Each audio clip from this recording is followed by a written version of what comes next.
नमस्कार दोस्तों, लोकसभा 2024 चुनावों को लेकर जितने भी वीडियोस हमने इस चैनल पर किए हैं उसमें एक चीज़ जो मैंने बार बार कही है वो ये है कि महाराष्ट्र में जो चुनाव हैं वो बहुत अहमियत रखते हैं और विपक्ष में मौजूद महाविकास आघाड़ी के लिए जो स्थिति है वो ज़मीन पर अच्छी है। यानी मैंने बार बार ये कहा है कि बीजेपी महाराष्ट्र में कुछ तो खेल करने की कोशिश करेगी क्योंकि जनता का समर्थन उनके पास नहीं है।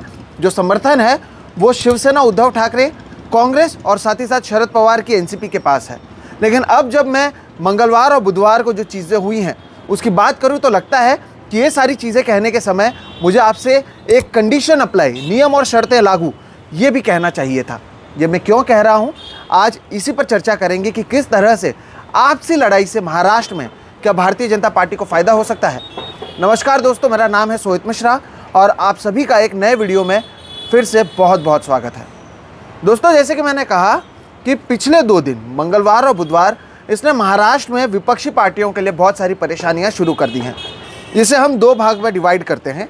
पहले बात करते हैं प्रकाश अंबेडकर की और फिर बात करेंगे कांग्रेस की। प्रकाश अंबेडकर की हम बात करते हैं। प्रकाश अंबेडकर की पार्टी है वंचित बहुजन आघाड़ी। अब प्रकाश अंबेडकर जो हैं बाबा साहेब अंबेडकर के परिवार से आते हैं, उनके पोते हैं और लगातार वो महाराष्ट्र के अलग अलग जगहों पर घूमते रहे हैं। और हाल ही में जो मुंबई में आपने इंडिया की रैली देखी थी उसमें भी प्रकाश अंबेडकर मौजूद थे और उन्होंने भाषण भी दिया था। हालांकि इस रैली के दौरान भी प्रकाश अंबेडकर की ओर से कहीं ना कहीं जो उनके भाषण की शुरुआत ही, अगर आप देखेंगे कि शुरुआत में जब वो भाषण दे रहे थे उनके जो वाक्य थे उससे ये समझ में आ रहा था कि शायद वो इस अलायंस से अलग हो सकते हैं। और बुधवार के दिन जिस तरह से प्रकाश अंबेडकर ने एक प्रेस कॉन्फ्रेंस किया और उसके बाद उन्होंने उन्हीं जगहों पर जहां पर कांग्रेस या फिर महाविकास आघाड़ी की ओर से पहले से फर्स्ट फेज के लिए प्रत्याशियों के नाम का ऐलान किया गया है, वहां पर प्रकाश अंबेडकर की ओर से भी नाम का ऐलान किया गया। इससे ये समझा जा सकता है कि प्रकाश अंबेडकर विपक्ष में मौजूद गठबंधन महाविकास आघाड़ी में शामिल नहीं होंगे। अब आप कहेंगे कि ठीक है, प्रकाश अंबेडकर के पास क्या ही है, उनको क्यों सीरियसली आप ले रहे हैं, या अगर वो नहीं भी रहते हैं पिछले लोकसभा चुनाव में तो उनके पास एक भी प्रत्याशी उनका जो है चुनकर नहीं आया था। ये बात सही है, लेकिन इसके साथ ही साथ आपको कुछ आंकड़े देना बहुत ज़रूरी है दोस्तों। 2019 लोकसभा चुनावों की अगर मैं बात करूं तो प्रकाश अंबेडकर की वजह से उस समय विपक्ष में कांग्रेस और एनसीपी थी, तब भी उन्होंने कोशिश की थी प्रकाश अंबेडकर को अपने साथ लाने की, वो हो नहीं पाया। और उसकी वजह से विदर्भ के 2 सीटें यानी बुल्ढाना और गढ़चिरौली में, पश्चिम महाराष्ट्र में सोलापुर, हातकणंगले और सांगली में, और मराठवाड़ा की 2 सीटें, कुल मिलाकर 7 सीटों पर विपक्ष में मौजूद कांग्रेस और एनसीपी को प्रकाश अंबेडकर की वजह से नुकसान हुआ था। 7 सीटों पर 2019 में कांग्रेस केवल 1 सीट जीत पाई थी महाराष्ट्र में और एनसीपी 4 सीटें जीत पाई थी। सोचिए आप, 7 और सीटें आती अगर प्रकाश अंबेडकर के साथ वो गठबंधन करते। आपको और थोड़ा सा एग्जाम्पल मैं दे देता हूँ। जैसे कि नांदेड़ की अगर मैं बात करूँ तो नांदेड़ में उस समय अशोक चव्हाण वहाँ पर चुनाव लड़ रहे थे। पूर्व मुख्यमंत्री है महाराष्ट्र के, हालांकि अब वो भारतीय जनता पार्टी में चले गए हैं। वो 40,148 वोट से नांदेड़ में हार गए थे। उस समय प्रकाश अंबेडकर को या उनकी जो पार्टी है उन्हें वहाँ पर 1,65,341 वोट मिले थे दोस्तों। हारे थे 40,000 वोट से, प्रकाश अंबेडकर के पास थे 1,65,341 वोट। अब ये जो वोट थे वो भारतीय जनता पार्टी को जाने नहीं था क्योंकि ये जो वोट थे वो एंटी बीजेपी था। तो अगर प्रकाश अंबेडकर साथ में होते तो नांदेड़ की सीट आराम से उस समय अशोक चव्हाण जीत जाते। एक और एग्जांपल मैं आपको सोलापुर का देता हूं। सोलापुर में भी वहां पर खुद प्रकाश अंबेडकर खड़े हुए थे। वहां पर कांग्रेस की ओर से एक और पूर्व मुख्यमंत्री सुशील कुमार शिंदे वहां पर लड़े थे। और अगर बात करें तो उस समय सुशील कुमार शिंदे को मिले थे 3,65,274 वोट्स, जबकि प्रकाश अंबेडकर को मिले थे 1,59,523 वोट्स। अगर ये दोनों साथ में आकर लड़ते या प्रकाश अंबेडकर के वोट्स अगर सुशील कुमार शिंदे को ट्रांसफ़र होते तो वहाँ पर भी भारतीय जनता पार्टी हारती। अब आप समझ रहे हैं मैं क्या कहना चाहता हूँ। प्रकाश अंबेडकर भले ही जीते नहीं एक भी सीट, लेकिन उनकी वजह से 7 सीटों पर कांग्रेस और एनसीपी को नुकसान हुआ है। अब मैं आपको अंदर की भी बात बताता हूँ। प्रकाश अंबेडकर को लेकर महाविकास आघाड़ी में पहले से ही जो लोग थे वो एक डाउट के नज़र से उन्हें देख रहे थे, क्योंकि 2019 में भी प्रकाश अंबेडकर जो हैं वो AIMIM के साथ चुनाव उन्होंने लड़ा था। एक जो सीट है इम्तियाज़ जलील वो वहाँ पर से जीत कर आए थे, बाकी सभी जगहों पर वो चुनाव हार गए थे, लेकिन उसका फ़ायदा बीजेपी को हुआ। 2024 में एक बार फिर से यही होता हुआ नज़र आ रहा है। उन पर बार बार टीम बी बीजेपी की टीम भी होने की बात की जा रही थी। उद्धव ठाकरे और प्रकाश अंबेडकर साथ में भी आए थे, उन्होंने साथ में गठबंधन भी किया था, लेकिन वो बात आगे बढ़ी नहीं। और अब प्रकाश अंबेडकर की ओर से जिस तरह से ये ऐलान किया गया है कि वो अलग से चुनाव करेंगे और अपने प्रत्याशियों का ऐलान कर रहे हैं, इससे ये साफ है कि वो महाविकास आघाड़ी के साथ में नहीं रहने वाले हैं। क्या इससे ज़मीन पर जो ताकत है भारतीय जनता पार्टी की वो मजबूत हो जाएगी, क्योंकि जो वोट हैं वो डिवाइड हो जाएंगे। प्रकाश अंबेडकर को महाविकास आघाड़ी 48 में से 4 सीटें देने को तैयार थी, जबकि प्रकाश अंबेडकर की मांग थी कि 12-12 सीटें सभी को दिया जाए, यानी कांग्रेस को 12 सीटें मिले, जो उद्धव ठाकरे की शिवसेना है उन्हें 12 सीटें मिले, शरद पवार की एनसीपी को 12 सीटें मिले और प्रकाश अंबेडकर को 12 सीटें मिले। अब जाहिर सी बात है कि ये बाकी पार्टियों को मंजूर नहीं था, इसलिए ये जो गठबंधन है वो आगे नहीं बढ़ पाया। अब इसका कितना असर ज़मीन पर देखने मिलेगा ये देखना इसलिए भी अहम है क्योंकि 2019 में जैसे कि मैंने कहा AIMIM और प्रकाश अंबेडकर साथ में थे, तो मुस्लिम और दलित कॉम्बिनेशन साथ में था। इस बार AIMIM साथ में नहीं है, लेकिन इस बार प्रकाश अंबेडकर की कोशिश मराठा वोट्स को अपनी तरफ लाने की है। इसलिए मनोज जरांगे पाटिल, इनके ऊपर भी हमने खबर की है, अगर आपको याद होगा तो, इन्होंने मराठा आंदोलन को महाराष्ट्र में लीड किया है। अब उनसे प्रकाश अंबेडकर बात कर रहे हैं। अब मनोज जरांगे पाटिल या फिर जो मराठा समाज है वो भी महाराष्ट्र में बीजेपी और एकनाथ शिंदे की सरकार के खिलाफ है, लेकिन अगर वो प्रकाश अंबेडकर के साथ आते हैं फिर से जो वोट्स है उसका बंटवारा होगा, यानी वोट्स महाविकास आघाड़ी को नहीं मिलेंगे और इसका असर ये हो सकता है कि भारतीय जनता पार्टी को फ़ायदा हो। तो ये रहा पार्ट 1, जहाँ पर हमने बात की प्रकाश अंबेडकर की और उनके वजह से किस तरह से ऑपोजिशन को नुकसान हो सकता है। तो अगर ऑपोजिशन को साथ में रहना है या उनको जीतना है, खासतौर पर ऐसे समय में जब 2024 का चुनाव बहुत अहम रहने वाला है, एक तरफ बीजेपी ने अपने आप को एक बड़ा टारगेट दिया है 400 पार का, वहीं हमने देखा है कि इंडिया गठबंधन की कितनी बड़ी रैली महाराष्ट्र में मुंबई में हुई थी। तो हालात विपरीत हैं, लेकिन आपसी लड़ाई की वजह से कहीं भारतीय जनता पार्टी को फ़ायदा ना हो। अब बात करते हैं पार्ट 2 की। पार्ट 2 में दोस्तों बात है महाविकास आघाड़ी के भीतर मौजूद एक दूसरी लड़ाई की। ये लड़ाई फिलहाल चल रही है उद्धव ठाकरे की शिवसेना और कांग्रेस के बीच में। उसकी मैं आपको वजह बताता हूँ। पहली वजह है सांगली लोकसभा कॉन्स्टिट्यूएंसी। अब ये जो सांगली कॉन्स्टिट्यूएंसी है उसके लिए बुधवार सुबह शिवसेना उद्धव ठाकरे की ओर से चंद्रहार पाटिल का नाम अनाउंस किया गया है। ये एक रेसलर हैं और वहाँ पर वो चर्चित आदमी हैं और उनका नाम इन्होंने ऐलान कर दिया।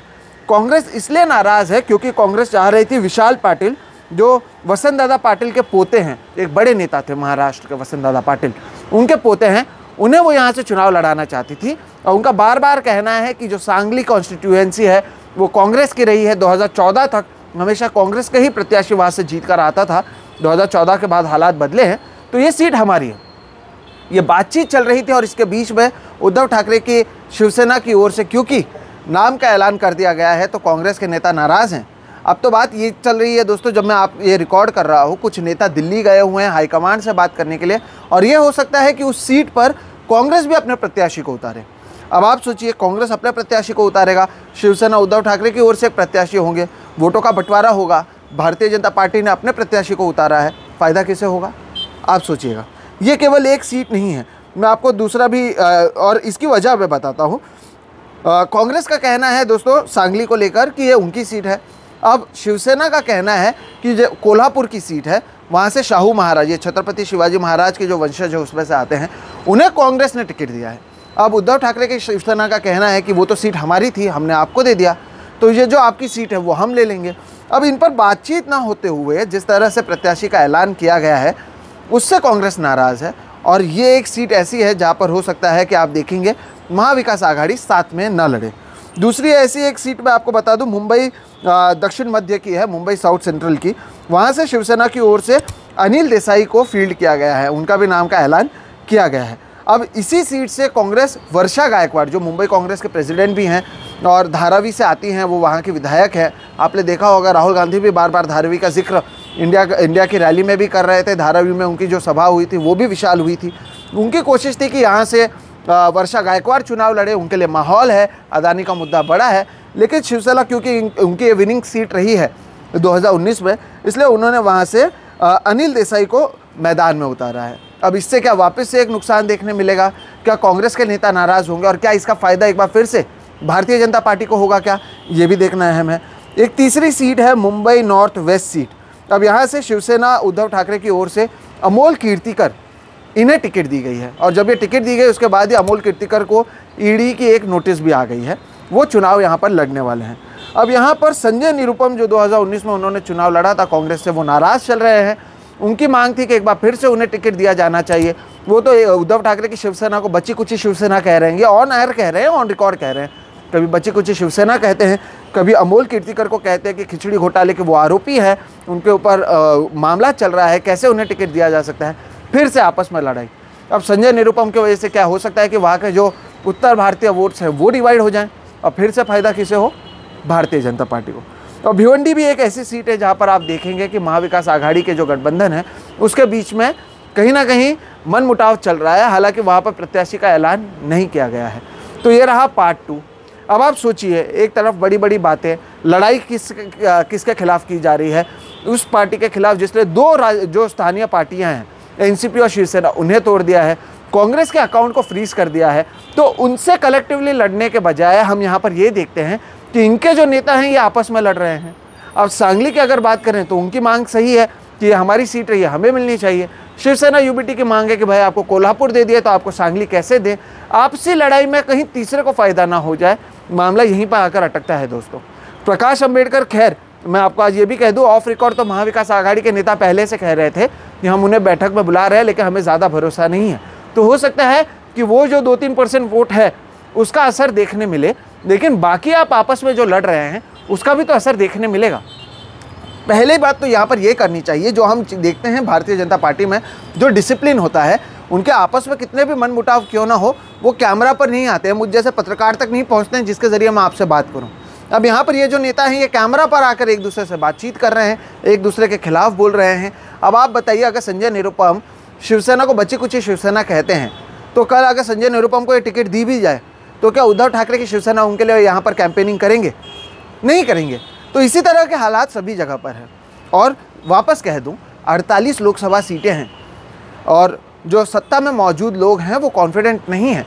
इसलिए पहले एकनाथ शिंदे को तोड़ा गया, फिर बाद में अजित पवार को तोड़ा गया, फिर अशोक चौहान को लाया गया, मिलिंद देवरा को लाया गया, बाबा सिद्दीकी को लाया गया। एक एक कर दबाव बनाया जा रहा है। संजय राउत को जेल में डाला गया था, अनिल देशमुख जेल में गए थे, उसके बावजूद ये लोग लड़ रहे हैं। और जब जैसे जैसे चुनाव नज़दीक आ रहा है, यही विपक्षी पार्टियां हर बार की तरह लड़ रही हैं। अब इसका फ़ायदा कहीं बीजेपी को ना हो, ये देखना अहम होगा। बहरहाल दोस्तों, इस वीडियो के ज़रिए बताने की कोशिश यही है कि कैसे आपसी लड़ाई से तीसरे को फ़ायदा हो रहा है, और इसे रोकने के लिए कम से कम इन सभी पार्टी के लोगों को साथ में आकर बैठना चाहिए, क्योंकि अगर आप ऐसा नहीं करते हैं तो इससे बीजेपी को फ़ायदा होगा। प्रकाश अंबेडकर की भी यहाँ पर अहम भूमिका ये रहती है कि बार बार उन पर आरोप लगता है कि वो टीम बी है भारतीय जनता पार्टी के। अगर वो टीम बी नहीं है तो वो साथ में क्यों नहीं आ रहे हैं? और बार बार जब उन्हें पता है कि उनके वजह से बीजेपी को फ़ायदा हो सकता है, तो एक कॉम्प्रोमाइज़ क्यों नहीं बन पा रहा है? पहले से ये क्यों कहा जा रहा था? क्या महाविकास आघाड़ी के नेताओं को पहले से ये भरोसा क्यों था कि प्रकाश अंबेडकर साथ में नहीं आएंगे? और इससे कितना वोट कटेगा इस पर भी नज़र बनी रहेगी। लेकिन चुनावों से पहले ये हालात महाराष्ट्र के हैं। ये उन राज्यों में से एक है जहाँ पर विपक्ष के लिए स्थिति बेहतर बताई जा रही थी, लेकिन आपसी लड़ाई से कहीं यहाँ पर भी नुकसान ना हो। हम इस पर नज़र बनाए रखेंगे। इस पर जो भी नई चीज़ें आएंगी वो आपको ज़रूर बताएंगे। आप भी देखिएगा क्या कुछ होता है। नेताओं के प्रेस कॉन्फ्रेंस को ध्यान से सुनिएगा और समझने की कोशिश कीजिए कि कैसे कुछ जगहों पर ये लड़ाई ED, CBI, income tax, EVM की वजह से है, तो कुछ जगहों पर ये लड़ाई आपसी ईगो के वजह से है। और इस सब का फ़ायदा एक पार्टी और एक शख्स को हो रहा है जिसके खिलाफ ये लोग सालों से लड़ रहे हैं। बहरहाल, मेरा नाम है सोहित मिश्रा। अगर वीडियो पसंद आया और आपको समझ में आई ये बात कि ज़मीनी स्तर पर हालात कैसे हैं, तो ज़रूर इसे लाइक करें, दूसरों के साथ भी इसे साझा करें दोस्तों। उनको भी बताएं कि क्या कुछ हो रहा है और कैसे वोट्स को बचाने से, जो एक दूसरे में बट रहे हैं उससे बांटने से विपक्ष की पार्टियों की कोशिश होनी चाहिए रोकने की। साथ ही साथ अगर चैनल को सब्सक्राइब नहीं किया तो ज़रूर करें। मेरा नाम है सोहित मिश्रा और फिलहाल इस वीडियो में इतना ही। नमस्कार।